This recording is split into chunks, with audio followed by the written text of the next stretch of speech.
Good morning, everyone. Sorry for the delayed start here.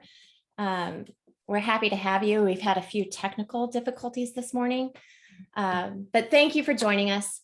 My name is Amber Stinger, and I am president of the League of Women Voters of Johnson County. The League is proud to be nonpartisan, neither supporting nor opposing candidates or political parties at any level of government. We're also fully committed to diversity, equity, and inclusion in principle and practice, engaging all individuals, households, communities, and policymakers in creating a more perfect democracy. For more than 100 years, we've worked to engage and educate voters on vital issues.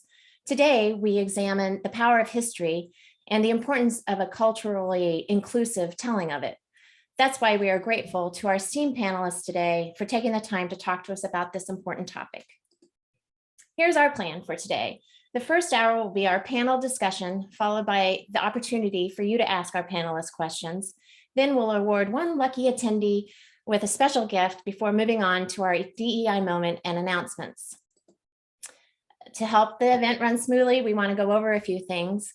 First, please use the chat box to ask questions. We set the chat options so that only the panelists will see your questions and comments. Click on the chat icon and your controls at the bottom of the screen to get your chat box to appear. Once the panel discussion begins, we recommend you watch the program in gallery view. You can switch the layout of your screen by clicking view in the top right corner and selecting gallery. Also, the program will be recorded and posted to our YouTube channel in the next few days. Now, I'm delighted to introduce Janet Milkovitz, our vice president, and the person who's responsible for putting together this program, as well as the many other wonderful programs that we've provided this year. So Janet, thank you. And now I'll turn it over to you. Thank you. The League of Women Voters is fully committed to diversity, equity, and inclusion in both practice and principle. DEI is central to the League's work to create a more perfect democracy. As we discussed our desire to honor Black History Month, today's moderator, Mark McCormick, asked why Black History Month should be celebrated apart from Indigenous people history, or Latinx history, or white history. He followed that question with, why does history need to be segregated? We'll address that question and many others in today's program. Mark is an award-winning journalist who is accustomed to asking why and looking beneath the surface to find meaning. While with the Wichita Eagle, he received more than 20 awards for both journalism and civic participation. That says a lot about him to me. He is the author of the book, Some Were Paupers, Some Were Kings, Dispatches from Kansas. I underlined and highlighted passages. I circled words in this book. I folded the corners of pages. I have yellow sticky notes everywhere, because I never want to forget what I read. One of my favorite quotes in this book came from page 71 in a column about Rosa Parks. Mark says, we've got to be more careful with history. Protect it. If we don't, we'll lose it. One lucky participant will win this book later today. And now I'd like to introduce Mark McCormick, the Director of Strategic Communications for the ACLU of Kansas.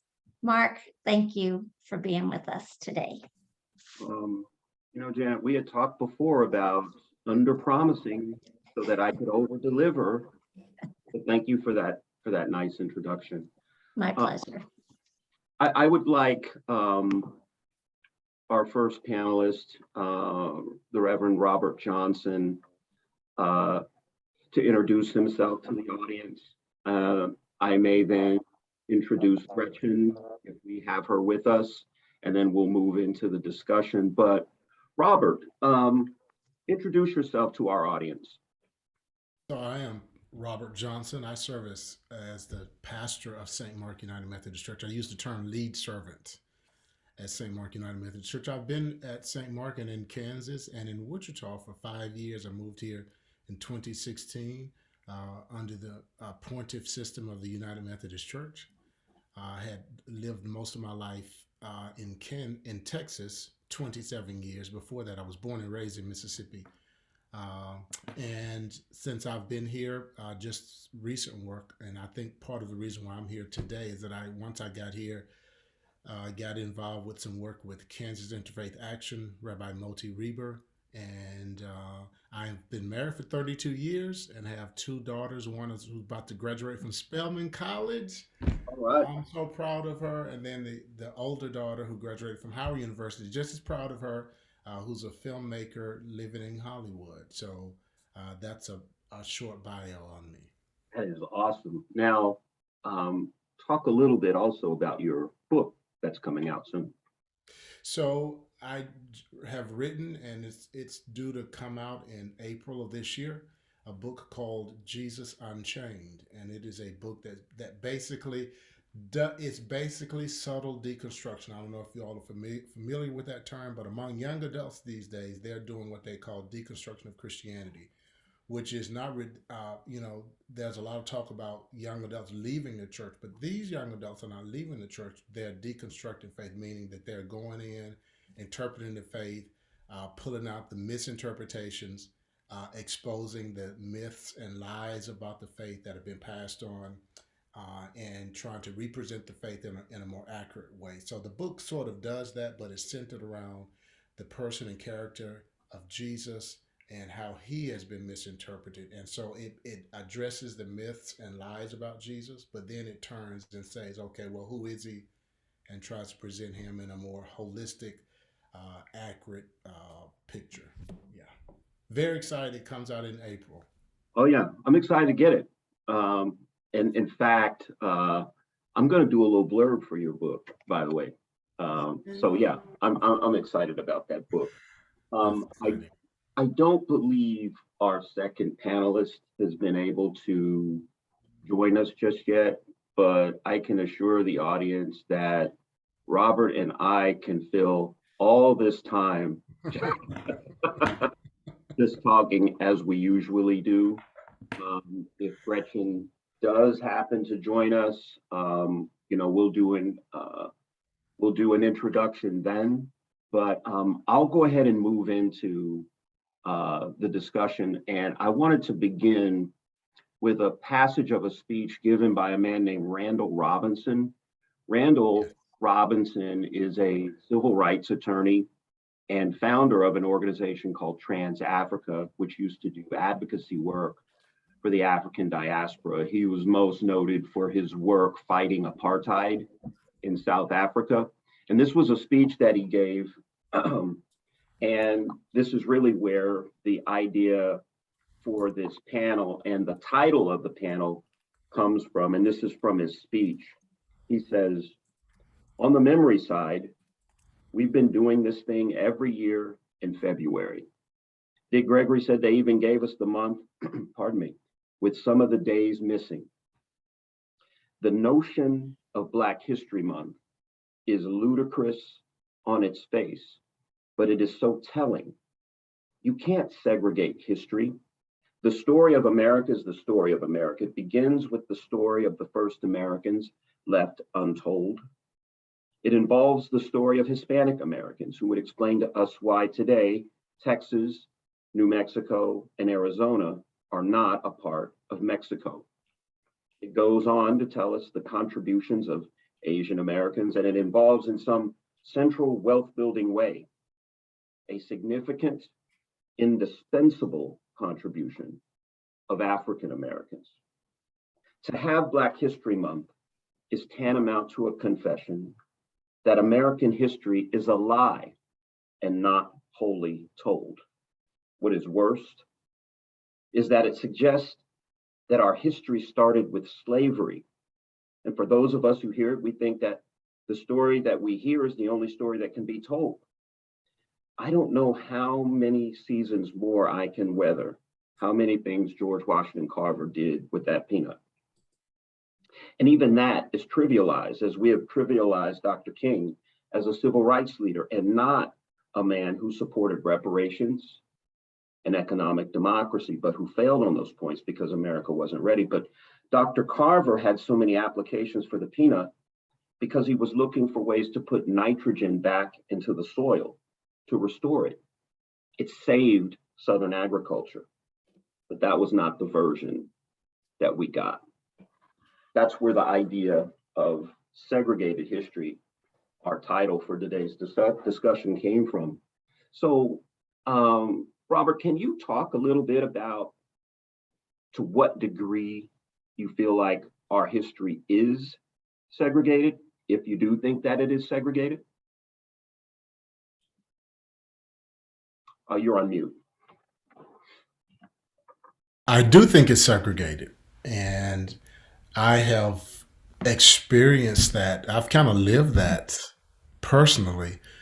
I was born and raised in Mississippi, and I'm not. This is somewhat of a commentary on Mississippi, but not so much, because I think that what I experienced from what I heard from others across the country, their experience as African Americans, their experience was the same. So history, I experienced segregated history, the teaching history taught in a segregated way, in the sense that what I learned about Black history in the classroom setting was Black people were slaves. There was a paragraph on that.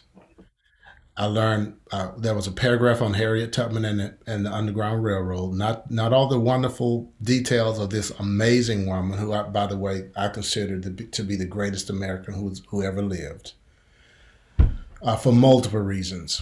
And then there was maybe a paragraph on Dr. King and Rosa Parks, and that was it. So in a whole book, 300 or 400 pages, there were 3 paragraphs about contributions made by two paragraphs about contributions made by Black people, and then another paragraph about Black people being in slavery.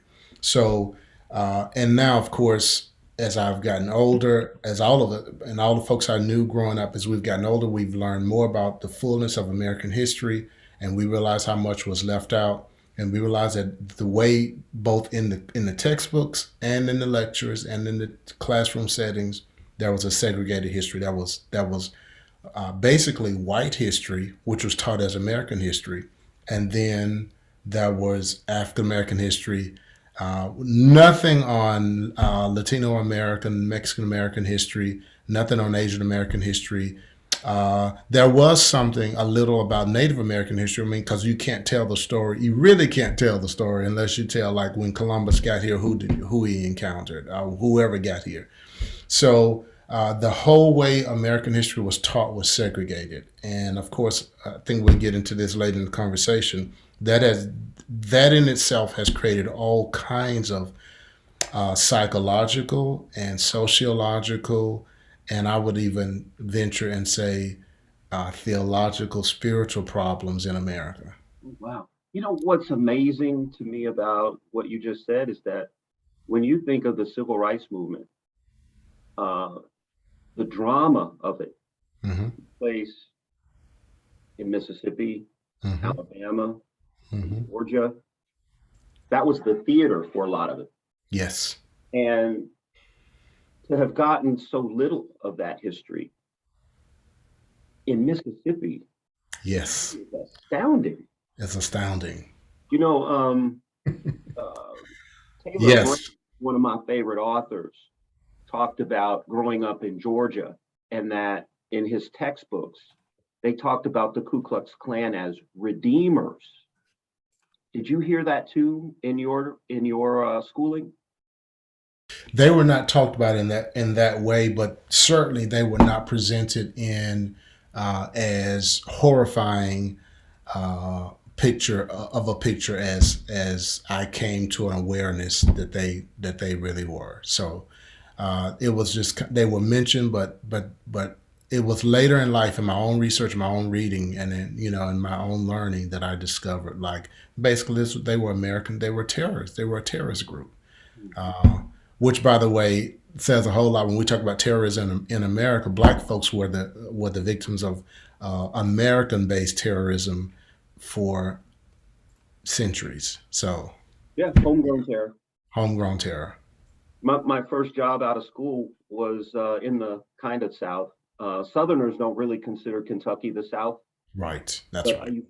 I used to work there, and people would refer to the Civil War as the recent unpleasantness Yes. or what was the other one? The War of Northern Aggression. The War of Northern Aggression. It just kind of depends on where you are.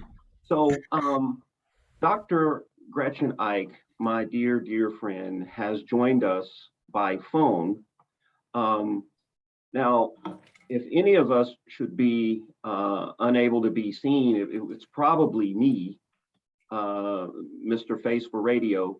I really wish we could see Gretchen's face, but she's joining us by phone. Gretchen, can you hear me? And if you can, introduce yourself to our audience, please.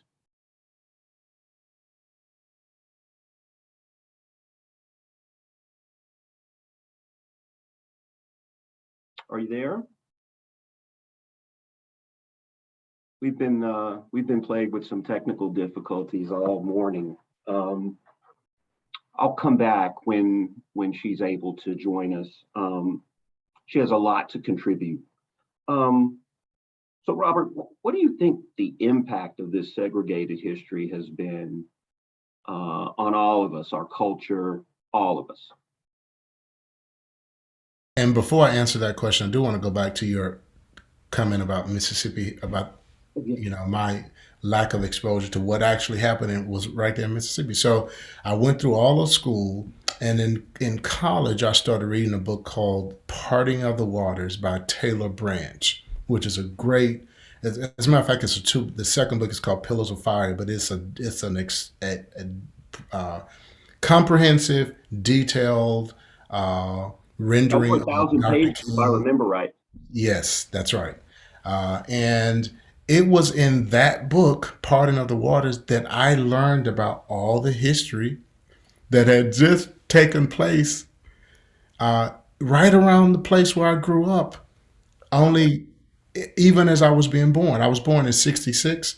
So late 50s, 60s, that's the civil rights movement. And right there in Tylertown, Mississippi, which is 15 minutes from where I grew up, Hattiesburg, Mississippi, which is 20 minutes from where my actual house. All of these things happened and nothing was ever said about it. And I mention, not only is nothing said about it in the classroom, but even in the Black community, those things were not talked about. And my guess is that probably that had to do with just being safe and getting along and surviving in that society. The practice was just to not talk about these things. And so I remember I had a good friend. We were best friends since the age of 6, and we were reading Parting the Waters together. I'd read and I'd give the book to him, he'd read, and we were just astonished at all that had happened right within 10, 15 minutes of where we actually lived that we never knew about. So, but in terms of how it's affected us, I think one of the big effects of segregated history is that it has led to Black people undervaluing themselves and their contributions to the American story. I am astonished at how many Black people I talk to who have totally bought into that myth. And, they will say things like Black people are lazy. Black people are not industrious. Black people don't have initiative. And I'm like, you can only say that if you bought into the myth that is a result of history being taught in a very segregated way. And of course, the opposite of that is that it leads white Americans to have a superiority complex, because if we teach history that way, then white people will begin to believe that they are superior to each other. And it's like, well, look at the story. And based upon the story that's taught in school and in public in general, American history is white history with a few commas, with a few paragraphs of contributions from other ethnic groups. So that can easily lead to a superiority complex. I first experienced that, Mark, when I was in theology school. And here's an example. Where'd you go to theology school? So I went to theology school at Southern Methodist University, Perkins School of Theology, which is one of the United Methodist schools. And Perkins calls itself a school of theology, not a seminary, and that's a whole other discussion. But in there, we were in very early on in that first semester, we were discussing doing a survey of the New Testament. Jesus comes up, and somebody asked the question about Jesus's color, skin color, ethnicity in that part of the world, and the professor tells the facts. And I just remember I was sitting at the table with a white lady, and she was astonished. And I remember her saying, "Everybody knows that Jesus was white. Like Jesus is." Now, she was not being evil. She was not being condescending. She was not in any way intending to attack the black folks or the Asian Americans. And that was her built-in fundamental assumption. Well, that is a result. That is one example of what happens when history is taught in a segregated way and is taught as if white people are American history and the rest of us are hopefully at best side notes. You know, I remember being a student in high school. We were in an AP history class, and we brushed on the civil rights movement. Mm-hmm. And one of my classmates, really smart person, just interjected in the middle of the conversation that there were no black people until the civil rights movement. And then I remember the class laughing. I think to your point, what it does when we don't have a real understanding of history is that we start believing narratives. Yes. And that's why these ideas have hung on with such stubbornness, that we love narratives. We love nostalgia. Yes. Not history. That we like history that makes us feel good. And that as human beings, that's kind of what we do. We cling to things that make us feel good. We try and distance ourselves from things that bring us pain or discomfort. And if you know just a little bit about our history in this country, as James Baldwin said, the story of the Negro in America is the story of America. It's the story of America. A pretty story. How do you think our society is diminished because we don't really have a true sense of our history? Let me build on that a little bit. So I had to testify in front of a House committee in recent weeks. And I had made the statement that race was literally an organizing principle for the country. That in the Constitution, African Americans were 3/5 of a human being.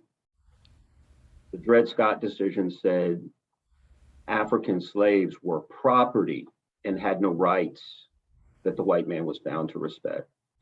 That was followed by another 100 years of segregation. And weirdly, we're still fighting voter suppression and mass incarceration today. What do you think our misunderstanding or our misremembering of history has done to our culture? Oh, it's been devastating. So I think about, Mark, one of the things I think about is how, and I'll go back to, and I've made this statement earlier, I'll go back to it. So when I talk to, I think Black people need to be in, if there are 10 political parties in America, I think you need to have Black people in all 10 of them. I mean, that we need to be engaged at every level of our society, be participants. We don't all think alike, and we don't need to pretend that we all think alike. We need to be dispersed everywhere, engaged, participating as full Americans. But I am astonished at how many times I engage with people who are Black Republicans, and I don't have any. When I moved to Kansas and I'll share this. When I moved to Kansas, I had been an independent. I deeply considered switching to registering as a Republican, purely because I thought that in my role as the pastor of a large church in Kansas, that it was important that I shake things up. I had no idea. I was learning the culture at that time. So, but every time when I talk to most people who are Black Republicans, and I say, why did you make that decision? What they tell me is basically a repeating of a distorted historical narrative. Okay. I don't like welfare. Black people need to do for themselves. We need to stop depending on the government. Well, all of that is based upon a distorted historical narrative. Okay. And that we have completely forgotten about when we think about it. And you just mentioned it. Black folks have only been full citizens in this country for 57 years. So when you look at across the country, and you look at some of the spots you go spots in every city, particularly though Atlanta, Georgia, Birmingham, Alabama, Houston, Dallas. You go into these communities where Black people have built amazing communities, businesses have prospered, and we've only been full citizens for 57 years. Well, that doesn't point to lack of industriousness. That doesn't point to laziness and lack of creativity. That's an interesting point, Robert, because John Meacham, the journalist, he was speaking at an event for the King holiday. He said our democracy is only about 56 years old. He was tying it to the first time in the nation where everyone could vote because of the Voting Rights Act. So our democracy is really only 56 years old. Great point. That is an excellent point. It looks like we may have Dr. Eick with us. Gretchen, can you hear me? Are you there? I got to see her briefly. Still no Gretchen? Gretchen, if you're talking, if you're muted. It says that you're muted. So I just want to make sure you check your mute button. We can hear you. Well, we'll keep trying. Robert, can you talk about what we could do to convince more people? Oh, Gretchen, are you there? Can you hear me? I can see you.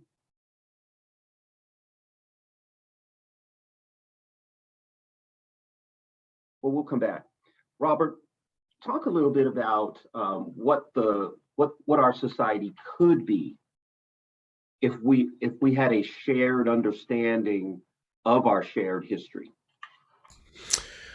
Oh, I think we could make much more progress in terms of addressing so many of the issues that face us, financial and social challenges, if we understood had a more holistic understanding of the American story. So, because it would teach us to value all people. I think, Mark, that's part of the reason why right now there is a push in the name of attacking CRT. There's a use of that to attack the teaching, a more comprehensive view of history, because I think there are some people that don't want us to create a more just society. They don't want us to create a society where power is shared more and the financial wealth of our country is shared more. But they know that as if their kids learn a more holistic story, that they've done a wonderful job of raising their kids. Their kids have this strong sense of justice and fairness and what is right. And if their kids hear the fullness of the American story, they're going to want to correct some historical injustices.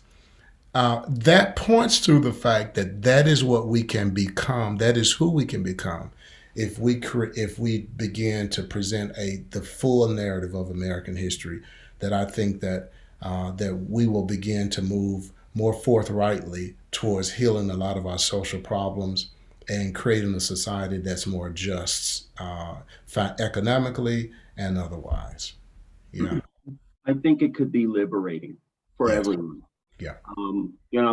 We've both been quoting Taylor Branch, but he was speaking at a conference once, and he talked about how the civil rights movement was the greatest liberating force perhaps in the history of the nation, because it liberated African Americans to a certain extent. It also liberated white Americans from this, what he called a grand circle of fear, where people were just kind of terrorized. It opened up the South because the Milwaukee Braves moved to Atlanta. It was the first professional team in the South, in the Sun Belt.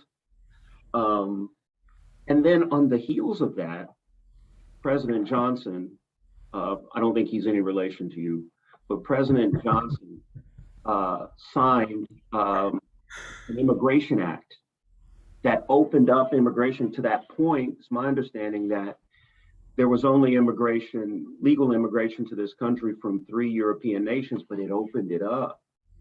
So there's a generation or two of people in this nation who are here in large part because of the freedom. Also, on the tail end of the movement was Title IX. Yeah, yeah. It did incredible things. It just seems to me that whenever we take a step like that, there's always a backlash. Yeah, always. It's interesting to me, Always. And you being from Mississippi, you'd be familiar with this, but President Reagan began his presidential campaign in Philadelphia, Mississippi, where those civil rights workers were killed.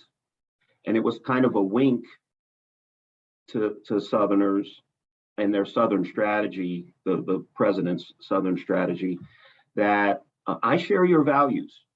That's why I'm going to begin my presidential campaign here. But there was only 12 years from Dr. King's death to the point at which Reagan was elected. What do you think about all of that? Oh, that's phenomenal history, and I'm so proud of you for bringing that up, Mark. But that's exactly right. That's one of the things I talk about is how Reagan began his presidential campaign in Philadelphia, Mississippi, where Schwerner, Goodman, and Cheney were killed, and the bodies buried in them. He goes there and begins his presidential campaign talking about states' rights. Well, states' rights is the issue, according to many, that became the calling card for Southern-based racism and white supremacy. That's why they refer to the Civil War as a war of Northern aggression. It was all about that you have no right. So with the Civil War and then with the Civil Rights Movement, when the Kennedys, federal government, Johnson began to, at the federal level, pass laws and back up those laws with federal government and military power, forcing the states to integrate public schools. That in the South, the issue was you have no right, the federal government has no right to come in and tell our states what to do. So when Reagan does that, I think that is the beginning of where we are now. I think that's where the seed gets planted. Because now, of course, it existed before then, but I think that there was a brief period coming out of the Civil Rights Movement where America made a genuine attempt to do differently. But that's Ronald Reagan in that moment and his presidency gave permission to people to continue the fight and to take it to a new level. And I think that what happened, where we end up with January 6th, is kind of like if you started with his speech in Mississippi and you were to project it forward, and all the things happened that have happened, the election of a black president, so forth, so you end up with January 6th. Yep. You could almost pretend to be a biblical prophet who prophesies the future if you were to simply use basic logic and say, if you begin with his speech in Philadelphia, Mississippi, and then you have the things that have happened, affirmative action, election of a black president, then you end up with January 6th, which is a part of that whole mindset of this is our country. The federal government has no right. And then Trump basically takes what Ronald Reagan did in Mississippi to an entirely new level, and adds to it a venom and a bitterness and an ugliness that wasn't apparent in Ronald Reagan. What I find interesting about that, about what happened on January 6th of last year, is that so many people profess not to know a lot about African American history or about the civil rights movement. or about how civil protest, passive resistance, civil disobedience led to some limited advances, limited but important advances for African Americans. And the group of people who attacked the Capitol, I feel like, do actually know something about the civil rights movement, because they seem to have this grievance that their country was being taken from them. And unlike the people in the civil rights movement, they were willing to use violence. There was a real commitment to nonviolence in the civil rights movement. I remember this story about Bayard Rustin. And Bayard Rustin was the primary organizer for the March on Washington, but he was also someone who had convinced Dr. King to stop carrying a pistol, and I never knew that Dr. King carried a pistol. It did make sense that early in his advocacy life, he was being threatened, and so to protect his family, he had a pistol. Well, someone snuck Bayard Rustin into town to talk to him. Bayard Rustin actually was in the trunk of a car. They pull up to the house, he pops out, he goes inside, and he tells Dr. King, if we're gonna do this nonviolence thing, we gotta go all the way. You gotta give up the pistol. And he convinced him to do it.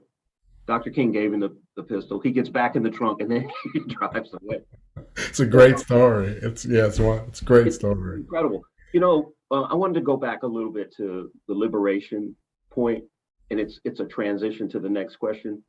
But when I was in high school, Joe Brown, there in Wichita, came and spoke at my high school.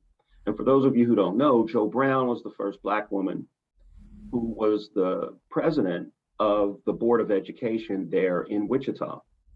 And she was retired at this point, and she just came and spoke to the school. But at my high school, the swimming pool was segregated. And Black kids could only swim on Friday, she said, after all the white kids swam. And then over the weekend, they drained the pool, cleaned it, so that white kids wouldn't have to swim in the same water. I'll never forget the moment she said that. We were in an assembly. Most of the school was there. When she said that, all the Black students yelled out, we could not believe this. We started yelling out angrily. The school completely lost control of the crowd. We started standing, we started shouting. I just remember this sense that I felt like I was someone, I felt like something had happened to my mother. My mother was a graduate of that school. She graduated in 1945. I went home and asked her about it. She said, yeah, that was true. We couldn't swim, except on Fridays. But learning that history was freeing for me. I feel like I found my voice in that moment. I'm wondering to what degree history fed who you were or who you are. Why is it important to you? What have your explorations into history been like? So history has become so important to me, and I love it, by the way. So separate from the issue of how history, the importance of history in terms of our shared life in America and solving social problems, I love history. As a matter of fact, I think my youngest daughter picked up was born with that same passion. She loves history, so I love history. I remember in the 6th grade, the first time I really started encountering history under my social studies teacher, Mrs. Cook. And I remember her talking about history, and she looked like a pilgrim. I don't know if that was her intention. She loved it. She kind of lived history, and so we all thought when she talked about the pilgrims and what she called the first Thanksgiving. And I remember just thinking she could have been one of them. She looks just like the pictures in the book. But I remember that when she taught it, I remember thinking, like, man, why was I born black? Like, why? I love the Pilgrims. I would have loved to have been a Pilgrim, because I just, the way they were dressed and the first Thanksgiving, and of course, I love Thanksgiving. Thanksgiving for me was what I ate at my mom's table, and the family coming together. But that it began there, and so history, I had a natural love for it. But then when I began in college and started reading deeper history for myself, Taylor Branch's book, many other books, and I became aware of so many, a totally different picture of both local history in Mississippi and national history. And it began to reshape how I saw myself, how I saw my country, and it helped me to understand many of the political dynamics that were happening at the time and that still happen today. That although we deny history or we tell a limited story, the realities of the past are very much alive in how we try to shape political policy today. Very much alive. And as you mentioned, some of the folks who we think don't know, they do know the history. They do know the history, and they know enough of it to have grievance, to be angry, and to feel like something's been taken away from them. Well, I call that grievance envy. Yes. It looks like we have Gretchen. Gretchen, introduce yourself. And I'm so glad I'm going to jump in. I really apologize for all the technical problems. We've been working the whole time trying to get this fixed. But I'm going to jump into the question about history because I haven't heard much of what's been said before this. I had the good fortune to have a professor when I was in college who had a PhD in African studies. And he convinced Kalamazoo College to add a university in Africa, in West Africa, to the number of schools where all of Kalamazoo's students would be sent to study for 6 months. So I spent 6 months in Sierra Leone at the University College of Sierra Leone, which was a profound experience and really radically changed my life. But it also introduced me to the fragility and the way history is really depends on where you sit, what you see.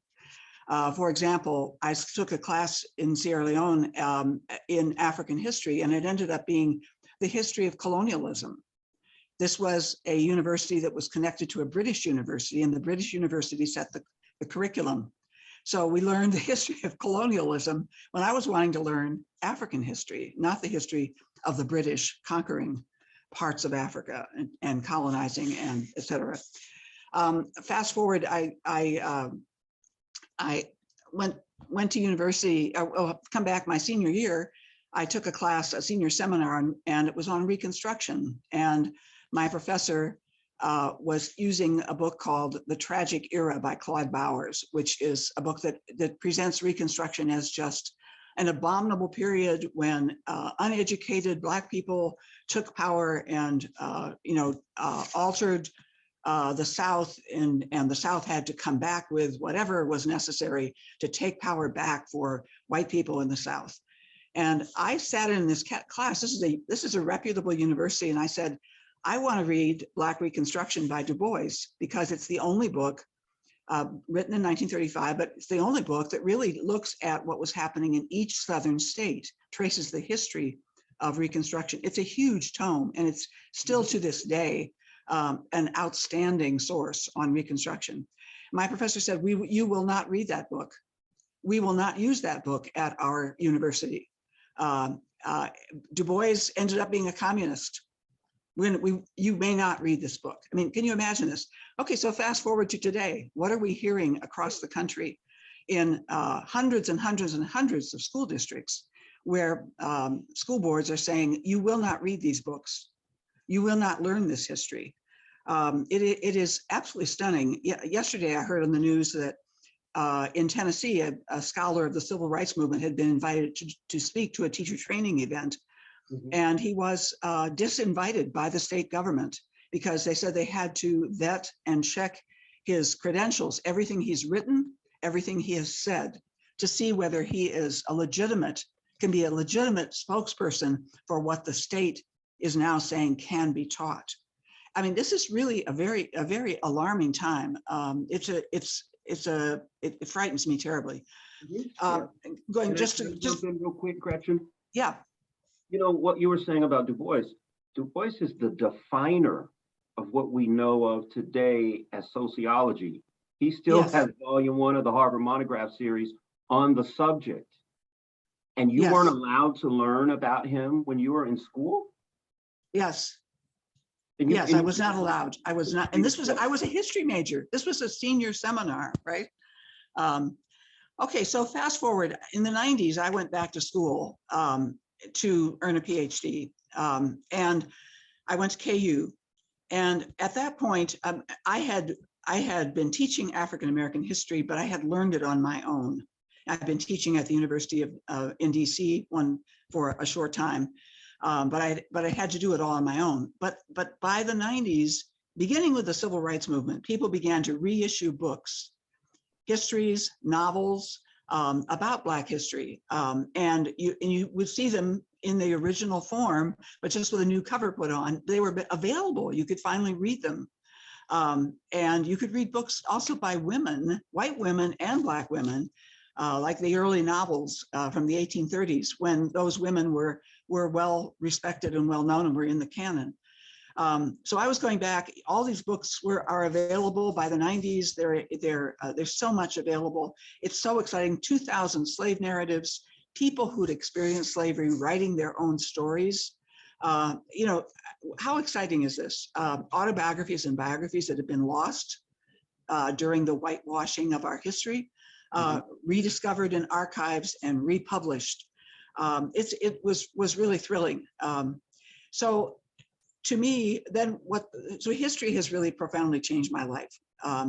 It has affected what I study, what I read, who I count as friends, where I have lived outside the United States, and the questions that I've asked as I have experienced different cultures and religions. It's affected my career. I went from teaching at the high school and middle school level to lobbying Congress on human rights and foreign policy issues, which is essentially very, very connected to understanding the history of the countries we're relating to. Then I did my PhD and began teaching at Friends University and writing books. The past informs the present. I see the world and the actions of governments and groups of citizens through the lens of how they acted in the historical past. So, for example, right now, one of the reasons I'm so concerned about what's happening in this country with the banning of books, with the voter suppression laws, et cetera, the states taking power back away and using that power to really restrict people's access to ideas and to history.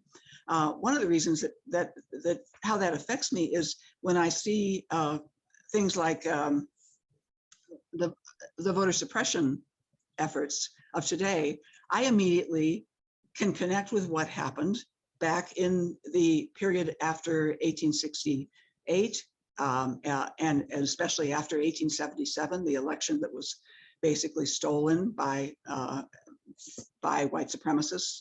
In a decision in a back room to trade off the rights of Black people being enforced in the South.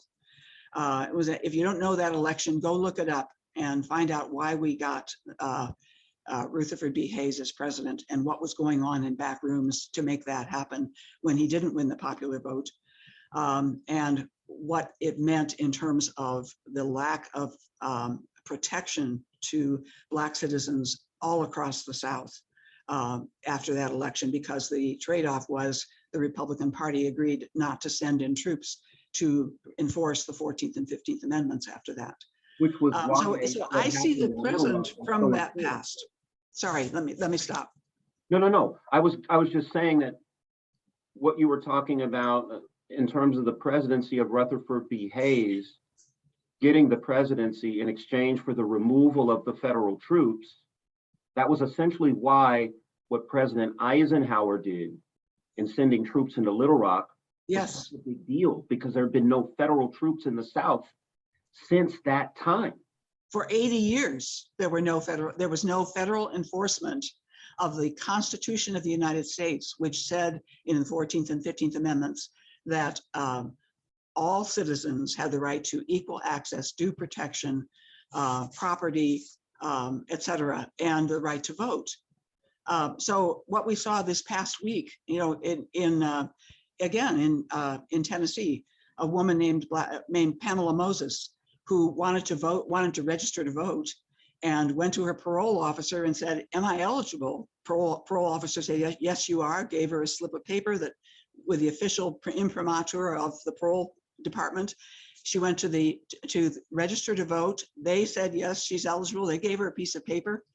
Then later they come back to her and say, oh, actually, you tried to register to vote and you're a former felon and that's illegal in our state. And last week she was sentenced to 6 years in prison for trying to register to vote, even though she'd gone through all of those steps to be sure, even though she's herself someone who's run for office, she's very involved and very interested in what's going on around her and takes responsibility for her citizenship.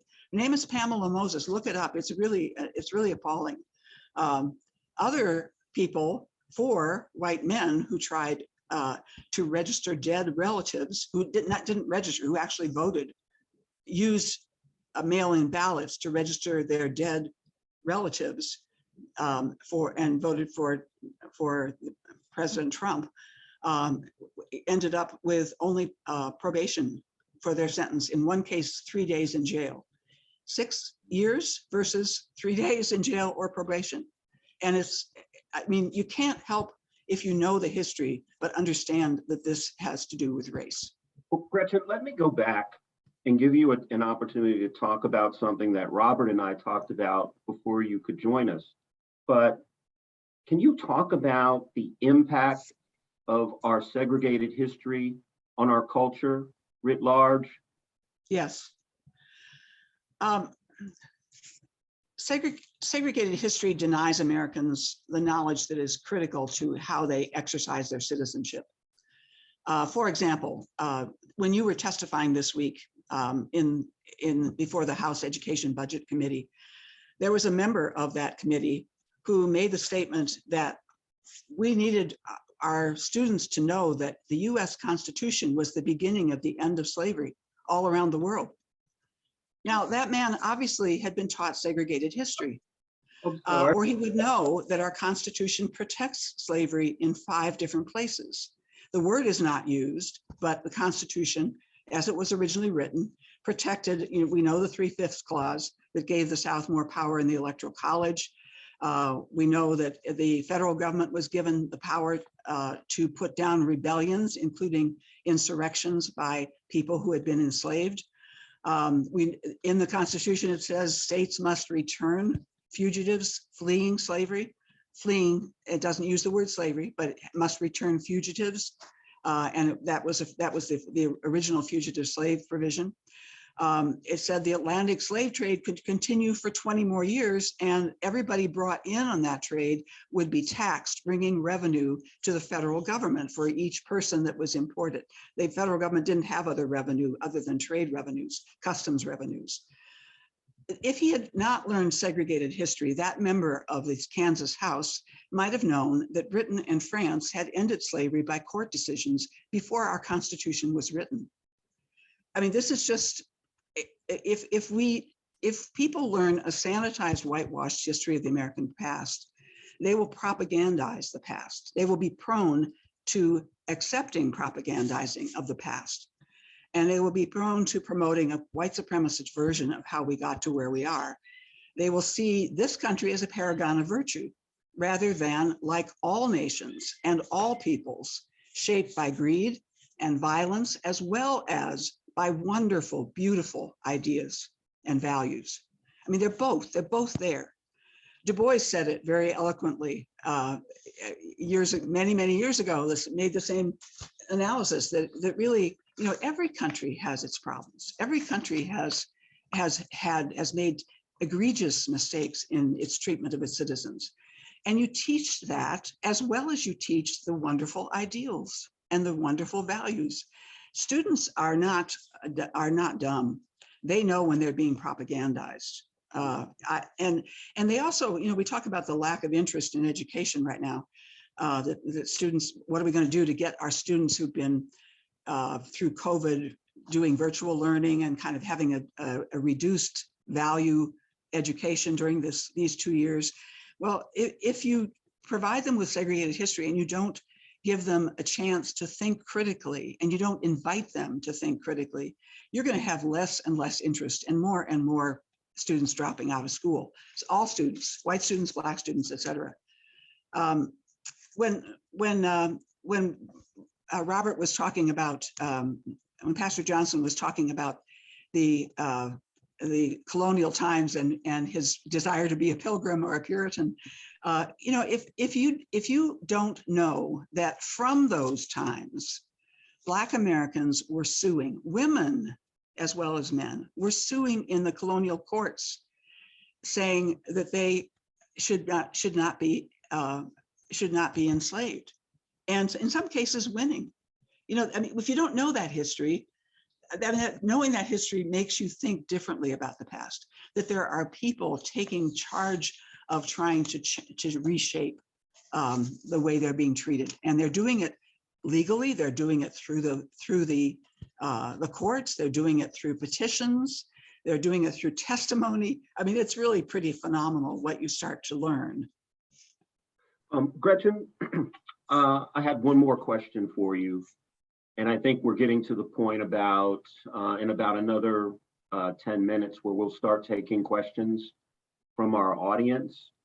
But as someone who taught and is still teaching, I'd be real curious to learn from you. What do you think the appetite is in mainstream America for a more robust understanding of history? If you're following news media, you get the sense that people are screaming, no, this is not what we want to know. But as a person who is teaching and is still teaching, do you think there's an appetite in America for this kind of history that, we rarely get or almost never get in school, but for our own efforts to study it on our own?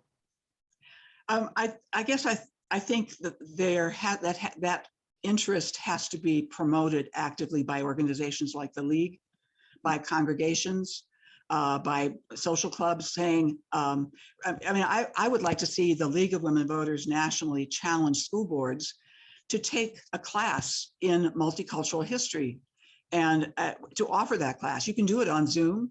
I'd be happy to teach. I know many people would be happy to teach who know this history. Have a diversity of scholars who are talking about a diversity of topics, and just say, okay, if you want to ban all of this information, all of this ability to get your students to think critically, to look from different perspectives, so that one is looking from the perspective of what's the impact on Mexican Americans of this event, what's the impact on African Americans, what's the impact on new immigrants from Europe of this event. You're looking at it critically. You're looking at it, bringing in all those different lenses, those perspectives. I think if school boards really would be challenged to take that on, to have their own educational experience, that we would see a whole different outcome. We would not see the growth of all this desire to just to erase everything else and take us backward.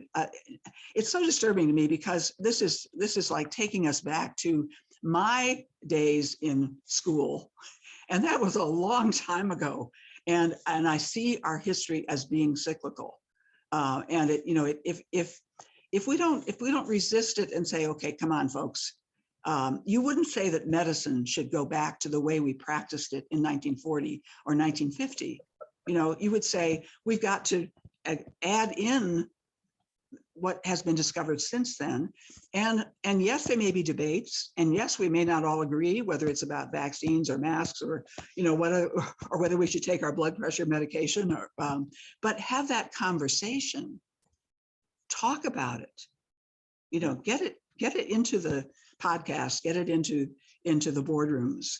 And I think it really could, we could reverse this trend and get a much more exciting way of learning about our past, because it is exciting. I think there's nothing more interesting than learning comparatively and looking at what's happening in one country and what's happening in another. And one of the exciting things in the study of history for the last 15 years or so has been the look at colonial history, settler colonialism, countries around the world where settlers moved from Europe and took land from the indigenous people and settled there. And what was similar about how they did this and what was not similar. And it's really very fascinating. You had one other thing that I don't know if you talked about before, but I wanted to just weigh in on it for a minute. You had one of the questions for us about what does religion have to do with this, and with this whole movement to repress history. And I just wanted to remind us that when back in the 1600s, when indentured servants were the main labor force, Black indentured servants and white indentured servants in the 1600s, up until the late 1600s. During that time, as there began to be laws passed in the colonies that would differentiate how Black indentured servants and white indentured servants would be treated, those laws were based on, initially were tied into Christianity. Prior to that, if you were baptized, you could not be enslaved. But then the laws began to change, and that was no longer applied. It happened in the biggest states with the largest Black populations first, Virginia and New York, and it spread. And if you look at the laws that were passed during colonial times, you can see this direct pattern of Christianity being right at the core of the repression. And I'm a Christian. I'm a believer. So I'm not bad mouthing Christianity. I'm just saying there's a connection. People can manipulate Christianity to serve their economic desire to keep making money from whatever it is. Wasn't there also, And they have. wasn't there also this belief in polygenesis? So that there was this belief that white people certainly couldn't have come from the same God that produced Black people. Robert, I'd be remiss if I didn't give you an opportunity to speak on the religion question. Oh, I mean, that's one of the things I spent most of my adult life reviewing. As a young man who entered ministry in the United Methodist Church at a very young age. I mean, at the age of 25, I was 26. I was pastoring my first United Methodist congregation. I was halfway through seminary, theology school. So this whole conflict, this inherent contradiction of Christianity and what it is, how it is being used and misinterpreted to support oppressive regimes and oppressive practices, has just been a part of everything I've learned. From James Cone in theology school to studying the civil rights movement, even going back and realizing, and then having to go back and dig beneath the surface and beneath a lot of things that happen to find some places of hope. For example, part of the reason I didn't give up on the Christian faith, because it created a crisis for me. And the more I learned about American history, the more I learned about how that history was irretrievably tied to Christianity in America.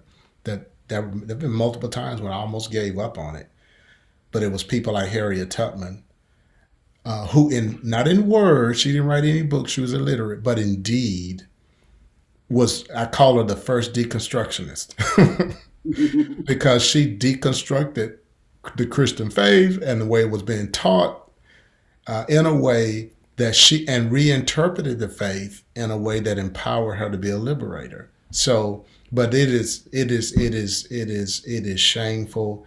It is another part of the American story that has to be told.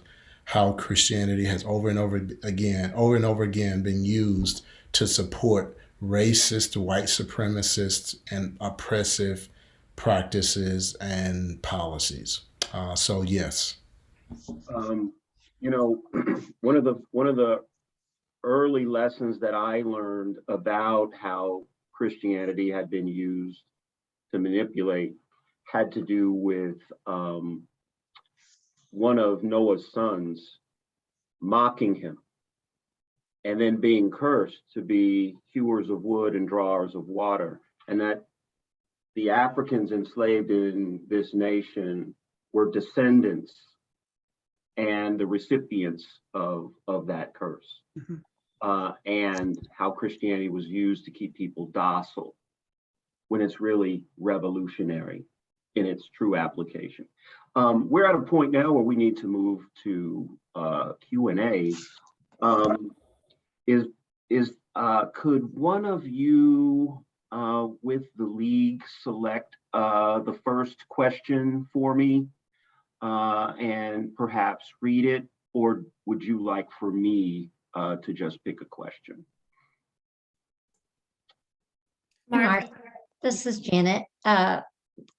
You could do how I did identify a couple of the questions. So how about if I throw one at you? How does the lack of an ERA feed into this? And when you say ERA, you mean the Equal Rights Amendment? Yes, thank you. Robert or Gretchen, do you have an answer for that question? I'll jump in if that's okay. The Equal Rights Amendment, you know, has been on the back burner since Alice Powell back in the 1920s, after we got the right to vote, wrote an Equal Rights Amendment, very short amendment, nearly passed. Again, Tennessee. Well, at any rate, how it is connected is, I think, the rights of women and the rights of people of color are integrally bound together. The problem is that often racism has trumped, so to speak, the connection that let white women see that their lives and the discrimination they faced was directly connected to what people of color, male people of color and women of color were experiencing.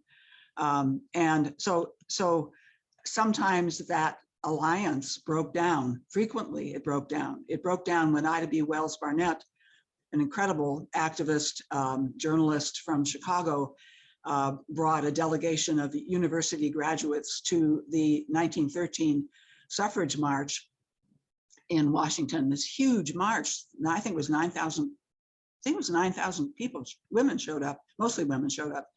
The day that Woodrow Wilson arrived to begin the week of his inaugural activities. And Ida B. Wells Barnett's delegation was told they should not march in the parade. They were in their caps and gowns. You know, they're graduates of universities. Black women will not be welcome in this parade because we don't want to alienate white Southern women. It happened even earlier than that when the 14th Amendment was being considered by the United States Congress, and white women said they would not support Black men getting the vote. They wanted white women to get the vote first. White women were more educated, blah, blah, blah, blah, blah. You know, lots of arguments that now we look at and we see, boy, those are kind of racist arguments. So, I mean, there's been a connection in terms of both groups have suffered similarly, but often white women's groups have kind of backed away from this alliance. And if they would not back away and would really see that all those groups are, all people of color and white women are connected in what they're experiencing, and they need to be in solidarity and working together. Robert, do you want to take a swing at that? You're on mute. Not really. I don't have much to add to that. I think Gretchen nailed it. And so I'd rather move on to, I think she was pretty comprehensive and thorough in her response to that. We have lots more questions from our audience. Beth asks, as a middle school public school teacher in Kansas. What is one thing that I can do on a daily basis to help my students understand a desegregated history of the United States? Robert, we'll go to you first. Yeah, so I think that just being intentional about telling as complete a story as possible. You know, I do get.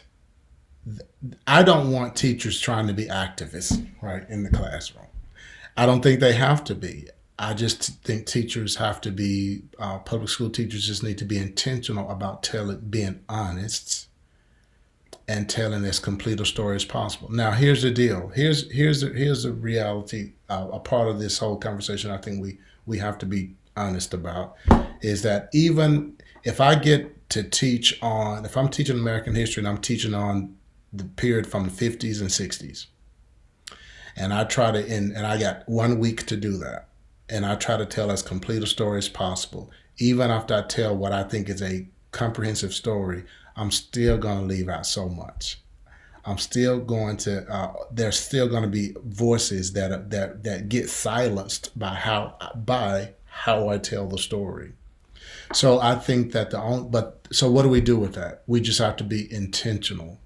I like to see school teachers be intentional about telling as honest and complete a story as possible. And then being available also that as difficult parts of the story are told, being available to help students learn how to think through that. So I think school teachers are going to have to be more, not just sharing information, but also kind of learn the craft, the art, the skill of helping students to hear and work through and interpret and embrace difficult parts of the story. Gretchen? Yeah, I think you're asking for one thing every day that you can do. And I think one thing every day you could do would be to institutionalize having a little bag in which you have all these different groups on little strips of paper, and you pass it around, and every student draws a strip, and today we want you to look at what we're learning from the perspective that you have drawn. So on your slip of paper, it says Mexican Americans. On your slip of paper, it says Polish immigrant from Europe.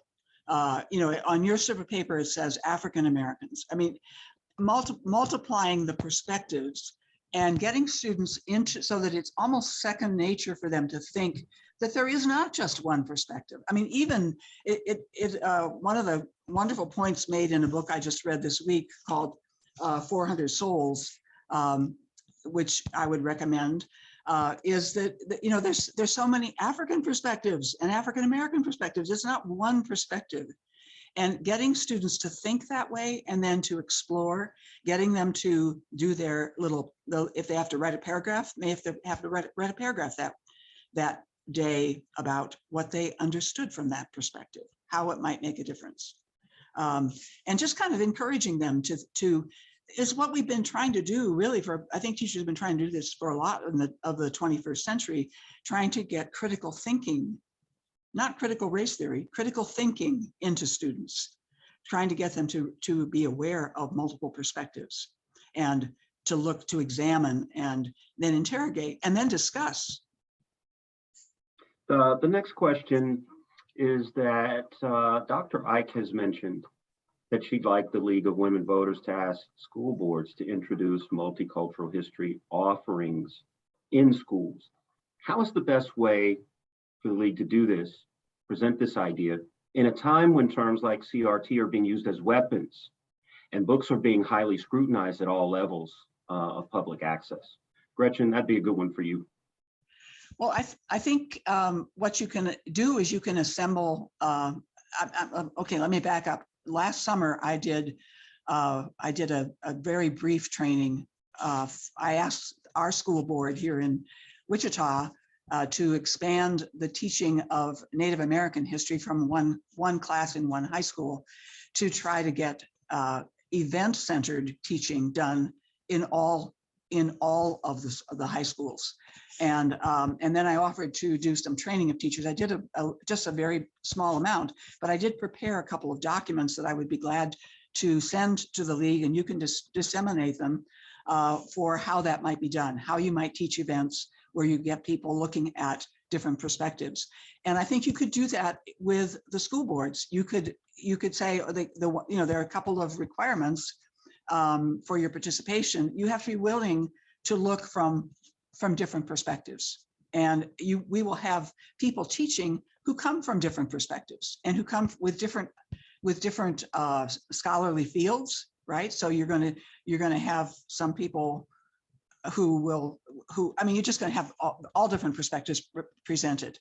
I really believe that organizations like Gilder Lehrman would be thrilled to be able to develop a curriculum for school boards if they haven't already done it, and have a chance for people to study together, and then open it up to parents. If it's on Zoom, you could have parents involved as well. That's a good thought. This is a question for both of you. During the course of the conversation today, we've mentioned a book here and a book there. Could both of you recommend some good boilerplate books to give people put them on the path for the kind of understanding of history that we've been talking about this morning? Robert, do you have some favorite books? Oh, you're on mute again. Gretchen mentioned 400 Voices. I think that's a great resource. I think any of the stuff done by Henry Louis Gates is great. He has a great piece on both Reconstruction, and he has another book on he did another piece on the Black church, history of the Black church, which is very helpful, which I think helps both to recover some history of how the Black church, Black people in America have been able to weed through all the misrepresentation of the Christian faith that they've endured, and to find the line of liberty and the line of liberation. And I think that's a very helpful resource. There's another book that I've skimmed, and I want to go back and read thoroughly. And I can't think, her name is Wilkerson, and she, yes, and Cast, which is, and again, I haven't read the whole book. I've skimmed it, but I've had some conversations with some folks who've read it thoroughly, and I've read it 2 or 3 times. It's amazing. Yeah, you want to say a bit about what she does in the book? She retells the story through the metaphor, through the construct of caste. You want to say something about that, Mark? She's making the argument that caste is more important than race, even though she does have to acknowledge that America has a racial caste system. Yes. But she's talking about our racial caste system and comparing it to other cultures. For example, she said that the Nazis were looking at our racial caste system and found it too harsh. Yeah. She talked about India having a color caste and a social caste system where people of lower caste are treated abominably. She even talks about Dr. King visiting India, being called an untouchable, and at first recoiling, but then understanding that they saw in him the same kind of leader that they needed there in India. But she goes to great lengths to describe our racial caste system, which is essentially some groups of people have more rights than the others. And what tends to happen is the people at the bottom are at the beck and call of the people higher up on the ladder. Gretchen, talk about a few of your favorite books. Well, I think there are also video resources, lots of video resources. PBS has done, public broadcasting has done a whole series with Henry Louis Gates on African history and African American history that is really outstanding. They've also done documentaries that are taking specific moments in African American history, the Tulsa race riot, let's see, Reconstruction. They did a whole series on Reconstruction that is very good. Gilder Lehrman is an institute for teaching teachers. It is online. They have wonderful materials. They use primary source documents, give teachers access to them. USD 259 here in Wichita has had Gilder Lehrman come and do presentations in their teacher training events. They've encouraged teachers to attend their virtual and in-person training weeks of immersion. There are scholars of all colors who have investigated African American history and other multicultural groups and written about them. Isabel Wilkerson wrote a Pulitzer Prize winning book, The Warmth of Other Suns, which is an incredible story. She interviewed 1,000 people to tell the story of the greatest migration in American history, which was the migration that took place from about 1914 to 1970 out of the South, of people fleeing the terrorism and the mistreatment. And terrorism is really not too strong a word for a lot of what went on in the South to Midwestern, Western, and Northern cities. Somebody put in the chat the 1619 Project. Also, yes, why not read the 1619 Project? It's long, but it's definitely worth reading. David Blight on slavery, Eric Foner on Reconstruction, Nell Irwin Painter on how Kansas, what was going on in the South that sent 40,000 Kansans, so 40,000 Southern Blacks to Kansas in the late 1860s, early 70s. Those are all, I mean, there's so many sources. I'd be glad to give a list. I have a book on the civil rights movement in the Midwest that focuses on Wichita, but also expands beyond Wichita, a little bit about Kansas City. And I think Pastor Johnson has more. Gretchen? The title of your book, Gretchen? Oh, my book is Dissent in Wichita. Excellent. DISSENT in Wichita, the Civil Rights Movement in the Midwest. Excellent book. I had a few that I'd like to add. One is a book that I purchased when I was the executive director of the Kansas African American Museum, but it's an exhaustive account of racist violence in Kansas. The book is called Is Not Dixie. I will warn you, it's a tough read, but just because this was the Free State did not mean that it welcomed African Americans. That's a pretty powerful read. Before the Mayflower was my textbook at the University of Kansas in my African Studies class. It is an exhaustive history of African history to African American history up until the 60s. Lies My Teacher Told Me by James Lowen. Wonderful book, and there's an incredible section that would be of value to anyone here in Kansas who is interested in Kansas history. It talks about how textbooks misinformed us about John Brown in the sense that he was insane. Even the mural that's in our Capitol is really historically inaccurate. They thought because he would pick up arms to rescue African people from slavery, he must be insane. But the book goes into great detail about how sane he actually was and how Harriet Tubman was supposed to be meeting him at Harper's Ferry. It's a wonderful book. But I see that we're out of time. I do really want to thank my friends. I am so lucky to have friends like you who know so much and make me look so good. Thank you so much for your contributions today. And I'm sorry about all the technical difficulties, Gretchen. But thank you all again, and I'll turn this over to Janet. I echo Mark's thanks. I've been getting texts this whole program saying we've raised the bar, we hit it out of the park. I'm learning so much. So Mark, thank you. Pastor Johnson, thank you. Dr. Eick, thank you so much. We're very grateful. We will be following up with you because Dr. Eick, your offer to do some more teaching really resonated with quite a few people.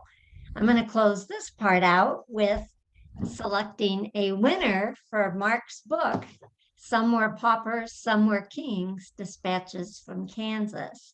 And I've asked Debbie to go to page 2, row 4, person number 2 to select a winner at random from Mark McCormick's book. Do you have one of Janet, those? Yes, Janet, we're going to have to punt on that. Can you give me a number between 1 and 92? I'll give you 89. Okay. Hang on. Oh, give me a number between 1 and 82 then. Sorry. Okay, I'll give you 75. We're ending our program. It sounds like we're gambling. Catherine Hockley. Catherine Hockley is the winner of this wonderful book. Catherine, I hope you enjoy it as much as I do. And I would let everybody know this book is available on Amazon, and you won't be sorry if you purchase it. So I want to again thank our speakers. Mark, you're a rock star, and I'm turning it back over to Amber. Thank you all.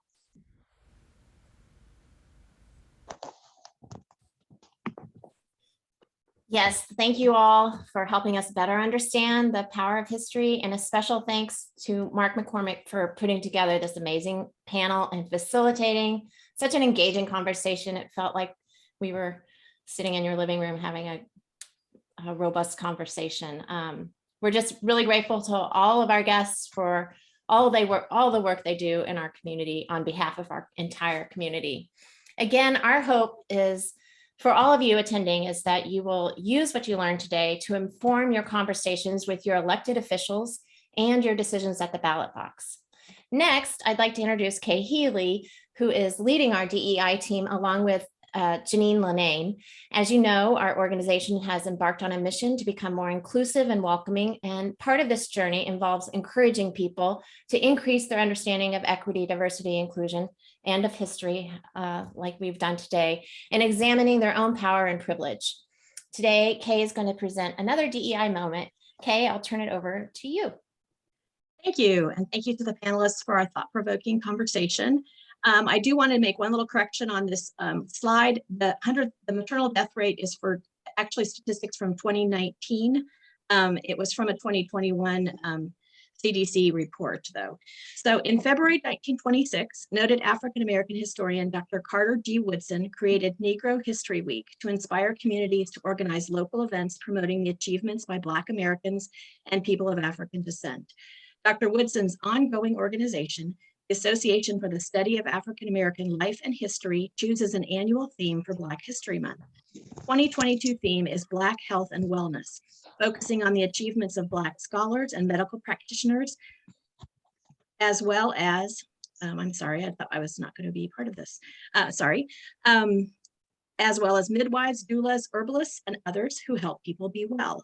Black Health and Wellness also focuses on initiatives that help decrease the disparities in health outcomes for Black Americans and people of African descent. No statistic is more compelling than the maternal mortality rate by race. According to the CDC, in 2019, the maternal mortality rate per 100,000 live births for Hispanic women was 12.6, for non-Hispanic white women, it was 17.9, and for non-Hispanic Black women, it was 44.0, 2.5 times the death rate of white women. Please note that while the US ranks #1 in the world in healthcare spending per person, the US also ranks number 57 in the world alongside Latvia and Ukraine for maternal mortality rate. What steps will reduce this horrific statistic? A 2019 National Institutes of Health update noted that structural racism and the resulting distrust of the healthcare system must be addressed. NIH also noted that more than 60% of pregnancy-related deaths were preventable. I need to say that again. More than 60% of pregnancy-related deaths were preventable.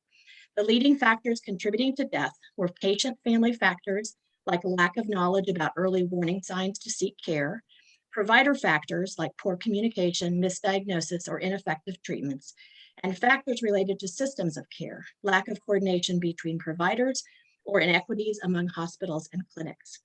This Black History Month and every month, we celebrate local initiatives like Uzazi Village here in Kansas City, Missouri, which identifies as a nonprofit organization dedicated to decreasing maternal and infant health inequity among Black and Brown communities.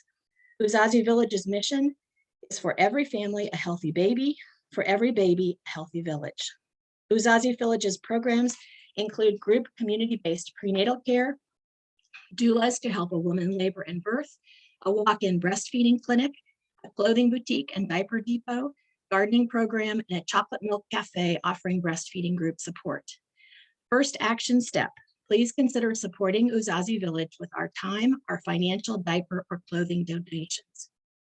Every month, we continue to increase our awareness of and advocacy for the dismantling of systemic racism and discrimination. You'll receive a follow-up email with information, links, and events, but I wanted to highlight a few action steps that we can take. Number one, Johnson County Museum has an exhibit, Redlined: Cities, Suburbs, and Segregation. It opened last week and will continue through January 7th of 23. This exhibit shows how Johnson County and the region were shaped by the federal policy of redlining. Redlining is refusing a loan to someone because they live in an area deemed to be a poor financial risk. This federal policy began in the 1930s with the FHA. Though the policy officially ended in 1968 with the Fair Housing Act, concerns remain.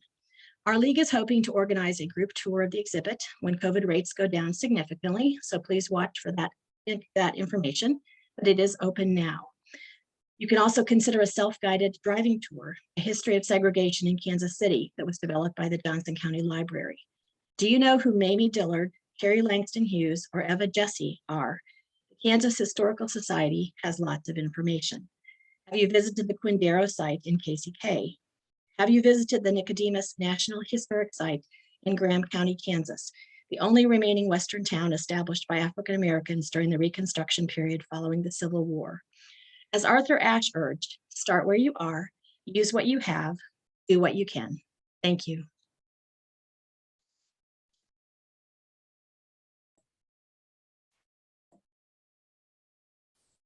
Thank you, Kay. That was great. And thank you to the members of the DEI team who are helping us keep DEI front and center in all we do.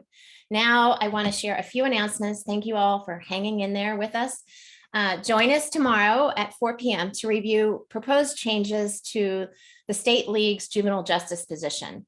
The current position is 22 years old. All of the leagues in the state are asked to present the proposed update to members and gather feedback and comments. You can register on our website, lwvjoco.org.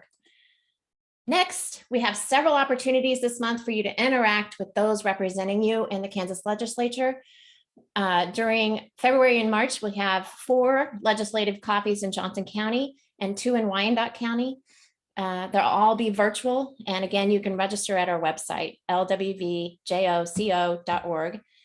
And please plan to join us at our annual meeting, March 5th, again, virtual.